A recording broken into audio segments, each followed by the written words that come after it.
Actress கீர்த்தி சுரேஷ்க்கு சீக்கிரமாகவே marriage ஆக போகுது அப்படிங்கிற மாதிரி அப்டேட் கிடச்சிருக்கு.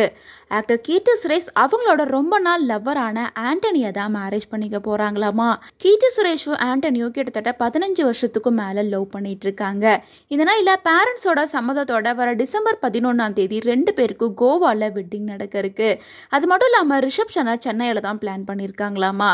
மேலும் இவங்களோட வெட்டிங் ஃப்ரெண்ட்ஸ் அண்ட் ஃபேமிலி மத்தியில் கோவாவில் நடக்க இருக்கு அப்படிங்கிறனால இவங்களோட வெட்டிங்கை ரொம்ப யூனிக்காக பீச் வெட்டிங் மாதிரி பிளான் பண்ணியிருக்காங்க. அது மட்டும் இல்லாமல் இதுக்கு முன்னாடி கீர்த்தி சுரேஷோட ரொம்ப நாள் ஃப்ரெண்டை தான் கீர்த்தி சுரேஷ் லவ் பண்ணுறாங்க, மேரேஜ் பண்ணிக்க போகிறாங்க அப்படின்ற மாதிரி ரூமர்ஸ் போயிட்டு இருந்துச்சு. ஆனால் அப்படியெல்லாம் கிடையாது, நாங்கள் 2 பேரும் ஃப்ரெண்ட்ஸ் தான் அப்படின்ற மாதிரி சொல்லியிருந்தாங்க. மேலும் கீர்த்திக்கு இப்போ நாங்கள் மேரேஜ் பண்ணுற மாதிரி ஐடியா கிடையாது, அவரோட கெரியரில் அவள் நிறைய சாதிக்க வேண்டியது இருக்குது அப்படின்ற மாதிரி சொல்லியிருந்தாங்க. மேலும் இதே விஷயத்தை தான் கீர்த்தி சுரேஷும் சொல்லியிருந்தாங்க. ஆனால் இந்த நிலையில் யாருமே எதிர்பார்க்காத நேரத்தில் இப்போ இவங்களுக்கு வெட்டிங் நடக்க இருக்குது. இவங்களோட வெட்டிங் நிறைய ரூமர்ஸாகவே தான் போயிட்டு இருந்தது. ஆரம்பத்தில் மியூசிக் டைரக்டரான அனிருத் கூட தான் கீர்த்தி சுரேஷ்க்கு மேரேஜ் அப்படின்ற மாதிரி டாக்ஸ் போயிட்டு இருந்துச்சு.